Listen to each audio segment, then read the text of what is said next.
എറണാകുളത്ത് വീണ്ടും digital arrest തട്ടിപ്പ്. എറണാകുളം ടൗൺ സ്വദേശിയിൽ നിന്ന് 1,30,00,000 രൂപ നഷ്ടമായതായി പരാതി. സംഭവത്തിൽ സൈബർ പോലീസ് കേസെടുത്തു. വിവരങ്ങളുമായി നമ്മോടൊപ്പം സഹിൻ ആന്റണി ചെയ്യുന്നുണ്ട്. സഹിൻ, ഡിജിറ്റൽ അറസ്റ്റ് തട്ടിപ്പോൾ ക്രമാതീതമായി വർദ്ധിക്കുന്ന സാഹചര്യമാണല്ലോ. ഇപ്പോൾ ആരാണ് തട്ടിപ്പിനിരയായത്? എത്ര രൂപയാണ് നഷ്ടമായത്? ഇതൊരു ഡോക്ടറാണ്. അദ്ദേഹത്തിന്റെ പേര് സെബാസ്റ്റ്യൻ വിജയ് എന്നാണ്. അദ്ദേഹം ടാറ്റ തൃത്വം എന്ന് പറയുന്ന ഫ്ളാറ്റിൽ താമസിക്കുന്ന ഒരു ഡോക്ടറാണ്. ചാത്തിയാത്ത് റോഡിലുള്ള ആ ഡോക്ടറുടെ 1,30,00,000 രൂപ നഷ്ടമായി എന്നുള്ളതാണ് പരാതി. കഴിഞ്ഞ 1-ാം തീയതി മുതൽ 6-ാം തീയതി വരെ 3 പേർ ചേർന്ന്, അവരുടെ പേരുകൾ ഇങ്ങനെയാണ്: ദേവിലാൽ സിംഗ്, പ്രണവ് ദയാൽ, മറ്റൊരു കണ്ടാൽ തിരിച്ചറിയുന്ന ഒരാൾ. അങ്ങനെ 3 പേർ ചേർന്ന് CBI ഉദ്യോഗസ്ഥരാണ് ചമഞ്ഞുകൊണ്ട് ഡോക്ടറിൽ നിന്ന്, സെബാസ്റ്റ്യൻ വിജയ് എന്ന് പറയുന്ന ഡോക്ടറിൽ നിന്ന് 1,30,00,000 രൂപ തട്ടി എന്നുള്ളതാണ് പരാതി.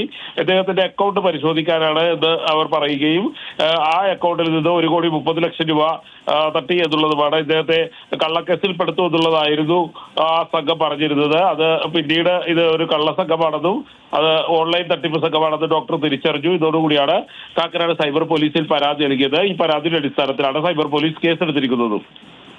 ശരി, സഹിൻ ആന്റണിയാണ് വിവരങ്ങൾ പങ്കുവച്ചത്.